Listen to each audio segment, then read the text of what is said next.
네, 안녕하세요. 오늘은 인공지능 신약 개발을 위한 신약 개발 기초 강의 중에 제3장 신약 개발 동향에 대해서 알아보도록 하겠습니다. 최신 신약 개발 분야는 인공지능 기술의 도입으로 큰 변화를 겪고 있습니다. 이 장에서는 현재 주목받고 있는 다양한 신약 개발 플랫폼과 기술들을 살펴볼 예정입니다. 신약 개발은 전통적으로 매우 긴 시간과 많은 비용이 소요되는 과정이었습니다. 하나의 신약을 개발하기 위해 평균 10년에서 15년의 긴 시간과 20억 달러 이상의 비용이 소요되었으며 성공률은 10% 미만에 불과했습니다. 그러나 인공지능의 도입으로 이 패러다임이 급속도로 변화하고 있습니다. AI는 후보물질 발굴부터 임상시험 설계까지 신약 개발의 모든 단계를 혁신하고 있으며 이는 개발 시간과 비용을 크게 줄이고 성공 가능성을 높이는 결과로 이어지고 있습니다. 이번 장에서는 총 9가지 주제를 다룰 예정입니다. 항체의약품, 항체약물복합체, 펩타이드 의약품, 핵산의약품, 세포유전자 치료제, 카티셀, 스템셀, 프로테인 데그라더, 그리고 마지막으로 CADD에 대해서 말씀드리겠습니다. 각 주제는 현대 신약 개발에서 매우 중요한 축을 담당하고 있으며 특히 인공지능 기술이 어떻게 이러한 분야를 혁신하고 있는지 알아보겠습니다. 또한 각 주제별로 최신 연구 동향과 실제 임상에서의 적용 사례, 그리고 향후 발전 방향에 대해서도 자세히 살펴보겠습니다.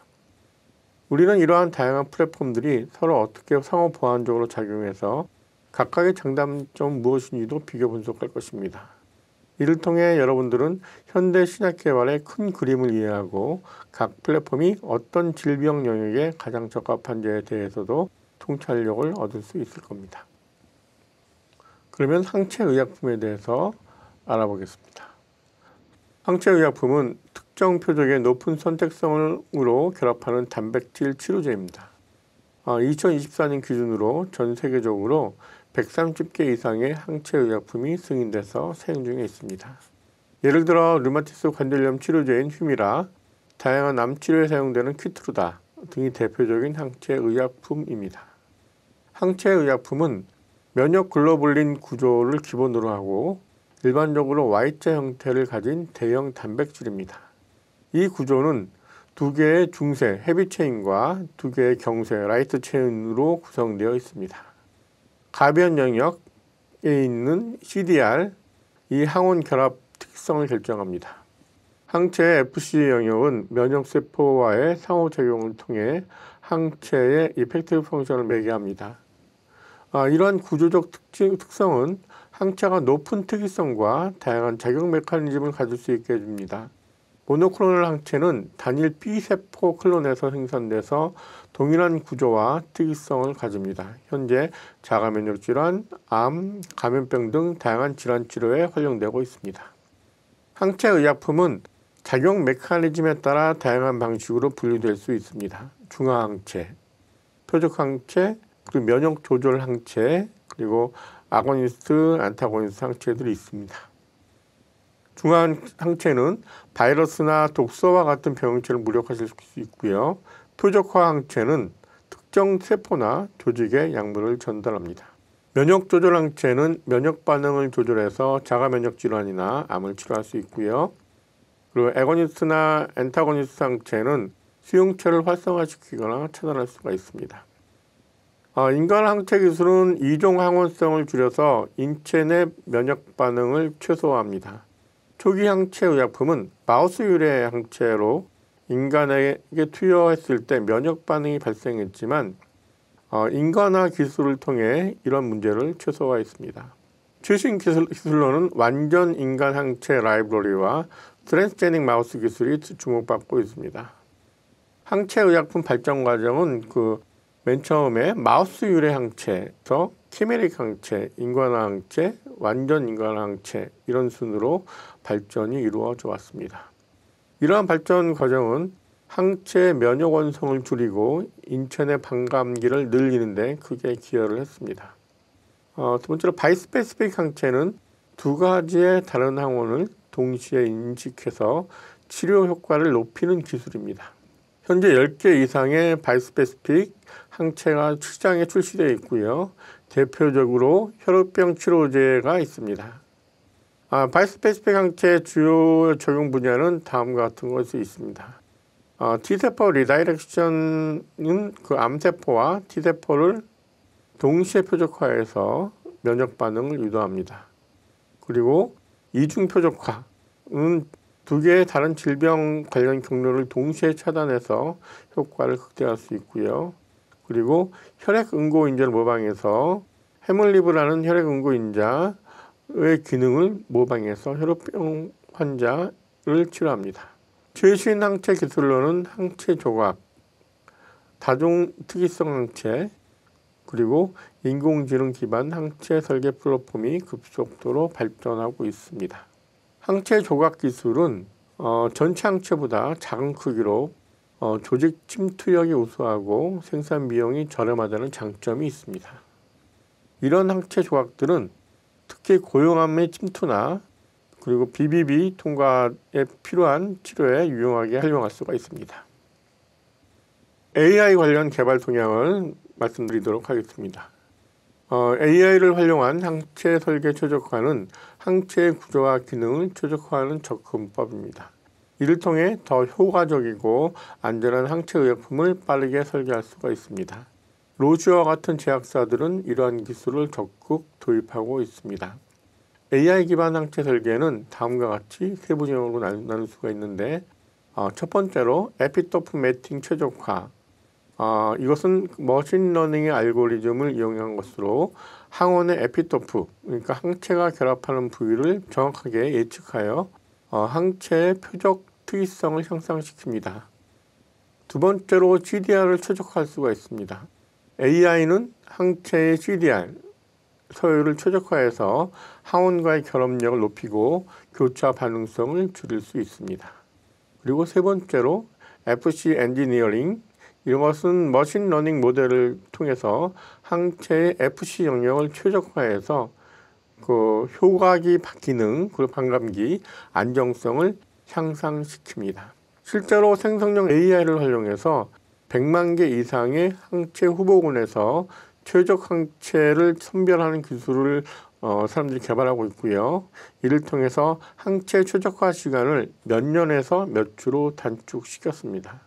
두 번째로 대규모 언어 모델을 이용한 항체 서열 분석 및 최적화도 주목받고 있습니다. IGBot나 IGT5 같은 항체 특화 대규모 언어 모델은 20억 개 이상의 항체 서열 데이터를 학습해서 서열 복구, 발현성, 결합 친화도 예측해서 기존 모델 대비 우수한 성능을 보여주고 있습니다. 이는 마치 GPT, 여러분들이 잘 아시는 챗GPT가 언어를 학습하듯 항체 서열을 언어로 간주하고 분석하는 방식입니다. 이러한 언어 모델 기반의 접근법은 주요 장점은 다음과 같습니다. 서열 패턴 인식, AI 모델은 수백만 개의 항체 서열에서 패턴을 학습해서 기능적으로 중요한 모티프를 식별할 수가 있습니다. 두 번째는 구조 예측을 가능합니다. 서열에서 3차원 구조를 예측해서 항원, 항체 결합을 최적화할 수가 있습니다. 세 번째로 항체 특성을 예측할 수가 있습니다. 안정성, 용해도, 면역원성 같은 중요한 특성을 사전에 예측할 수가 있습니다. 그래서 실제로 앱사이언스 같은 경우는 대규모 언어 모델을 통해서 TNF-알파에 대한 항체를 설계했는데 이 항체는 기존 임상 항체보다 180배 높은 결합 신호도를 보여주었습니다. 세 번째로 AI 기반 항체 개발성 예측 및 최적화도 중요한 동향입니다. 어글리스캔이나 탱고 등의 AI 도구는 안정성, 응집성, 면역원성 등을 예측해서 항체의 개발 가능성을 평가하고 추적하는 데 사용됩니다. 이를 통해 임상 시험 전에 실패 가능성이 높은 항체 후보를 미리 걸러낼 수가 있습니다. 항체 개발성은 항체가 성공적으로 의약품으로 개발될 수 있는 가능성을 결정하는 다양한 물리화학적, 생물학적 특성을 포함합니다. 한 5가지 정도가 있는데요. 안정성, 열화 안정성, pH 안정성, 저장 안정성 등을 포함하고요. 그리고 응집 경향성이라고 하는 것은 항체가 응집체를 형성하는 경향은 면역 완성의 효능과 효능 감소의 주요 원인이기도 합니다. 그리고 세 번째로 생산성. 초세포 같은 생산 시스템의 발현 수준과 품질을 예측할 수가 있습니다. 그리고 네 번째는 용해도가 있는데 용해도는 고농도의 제형에서의 용해도는 피하 투여 제품에 특히 중요합니다. 그리고 다섯 번째로 번역 후에 PTM, 당화, 산화, 탈아미드화 등의 PTM 위험을 예측합니다. 그리고 네 번째로 구조 기반 역폴딩 모델을 통한 항체 설계론 안티폴드가 있습니다. 이 기술은 역폴딩 기술을 활용해서 항체 구조를 유지하면서 결합 친화도를 개선하는 서열을 설계할 수 있고요. 기존 모델보다 높은 성능을 보여주고 있습니다. 이는 단백질 구조 예측의 역과정으로 원하는 구조에 맞는 아미노산 서열을 찾는 방식입니다. 인버스 폴딩 접근법은 다음과 같은 단계로 진행이 됩니다. 첫 번째는 표적 구조를 정의합니다. 항원과 강하게 결합하는 항체 구조를 정의하고요. 두 번째로 서열 공간을 탐색을 합니다. AI 모델이 해당 구조를 형성할 수 있는 다양한 아미노산 서열을 탐색하고요. 세 번째로 최적화를 하는데 안정성, 용해도, 면역 완성 등의 추가 기준을 따라서 후보 서열을 최적화합니다. 프린스턴 유니버시티 연구팀은 이러한 역폴딩 접근법을 사용해서 사스 코로나 바이러스의 스파이크 단백질에 결합하는 새로운 항체를 설계했으며 이 항체는 실험실 테스트에서 강한 중화 능력을 보여주었습니다. 다섯 번째로 멀티모달 AI를 활용한 항체 항원 상호작용 예측도 발전하고 있습니다. MIPE는 서열 및 구조 데이터를 결합해서 항체와 항원의 상호작용, 파라토프와 에피토프를 정확하게 예측합니다. 이는 기존 단일 모달 접근법보다 우수한 성능을 보여주고 있고요. 모달 접근법의 주요 이점은 한 세 가지 정도가 있는데 말씀드리겠습니다. 첫 번째는 모달 접근법은 다양한 데이터 유형의 통합이 가능합니다. 서열, 구조, 생화학적 특성 등 여러 가지 데이터를 동시에 활용할 수 있고요. 그리고 두 번째로 상호 보완적 정보를 서로 보완해서 예측 정확도를 높일 수가 있습니다. 그리고 세 번째로 데이터의 희소성을 극복할 수가 있습니다. 한 모달리티의 데이터가 부족할 때 다른 모달리티의 정보를 보완해서 사용할 수가 있습니다. IBM 리서치는 멀티모달 AI 모델을 개발해서 에피토프, 파라토프 매핑의 정확도를 기존의 방법보다 30% 정도 향상시켰으며 이런 것은 이제 항체 설계 과정을 크게 가속화할 수가 있습니다. 그러면 관련 데이터베이스와 소프트웨어를 좀 보겠습니다. 항체 개발에는 다양한 도구들이 있습니다. 슈레딩거의 바이오루미네이트나 그리고 MOE 그리고 A바디 빌더, 그 다음에 LG 블라스트, AB 스프렉트 다양한 것들이 지금 도구들이 사용되고 있고요. 이러한 도구 외에도 추가적인 리소스를 말씀드리면 IMGT라고 해서 면역 글로빈과 T 수용체 서열 구조 정보를 제공하는 데이터베이스도 있고요. 그리고 로제타 안티바디라는 것은 항체 구조 모델링이 설계에 사용되는 오픈소스 패키지고요. 그리고 딥AB라는 것은 딥러닝 기반의 항체 구조 예측 도구도 여러분들이 오픈소스로 되어 있기 때문에 사용할 수가 있습니다. 이런 상당히 많은 데이터와 그리고 툴들이 나와 있기 때문에 유료 툴도 있고 그리고 무료 툴도 있기 때문에 적절하게 연구 환경에 맞게 여러분들이 세팅해서 사용하시면 항체 관련해서 AI 관련해서 이제 좋은 결과를 얻을 수 있을 걸로 생각됩니다. 그러면 실습을 시작하도록 하겠습니다. 네, 첫 번째 항체 의약품 실습을 하겠습니다. 이 실습 코드는 항체 의약품의 구조와 특성을 시각화하고 분석하는 것을 목표로 합니다. 코드는 크게 두 부분으로 나뉩니다. 항체 구조 시각화와 항체 의약품 데이터 분석입니다. 그럼 먼저 항체 구조 시각화 부분을 보겠습니다. 필요한 라이브러리를 설치하고 임포트하는 단계입니다. 여기 여러 가지 데이터 분석과 시각화에 필요한 판다스나 넘파이 등 다양한 표준 라이브러리를 설치하고 임포트하고요. 그리고 pi3PYDMOL, pi3DMOL이란 그 단백질 구조를 인터랙티브하게 3D로 시각화할 수 있는 라이브러리를 설치하고 리퀘스트는 웹 요청을 보내서 PDF 파일을 다운로드하기 위해 사용이 됩니다. 그 두 번째 부분은 PDB에서 펜브럴리주맙이라는 면역 항암제 항체의 3차원 구조 파일을 다운로드합니다. ODK3라는 그 PDB 아이디는 그 이 항체의 PDB 아이디인데 리퀘스트를 이용해서 PDB 파일을 다운로드합니다. 다운로드가 성공됐는지 확인한 후에 PDF 파일을 파칭을 합니다. PDF 파일을 파칭을 하는데 파칭이라고 하면 그 파일에 있는 내용들을 텍스트를 이제 데이터로 만드는 단계입니다. PDF 파일은 텍스트 형식으로 되어 있고요.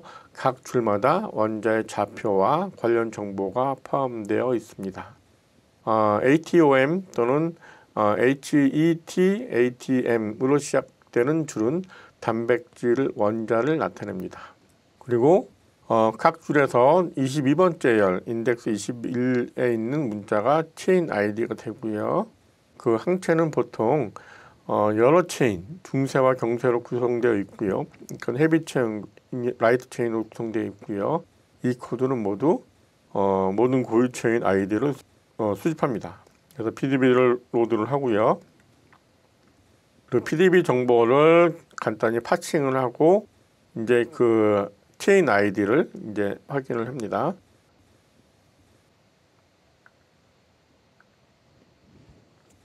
이제 파싱한 정보를 이제 출력을 하게 됩니다. 여기 프린트에서 어떤 PDB 아이디가 어떤 것이고, 그리고 구조에 포함된 체인 수는 또 몇 개고, 그리고 체인 아이디는 이렇게 쭉 나오게 됩니다. 그리고 총 원자 수는 이렇게 됩니다. pi3D몰로 시각화하는 단계이고요. 여기서 보시면 이렇게 뷰어의 사이즈를 할 수 있고 PDB를 넣어서 이제 여기에 표시를 이렇게 할 수가 있습니다. 이렇게 쭉 할 수가 있고요. 그 다음에 맨 마지막 거는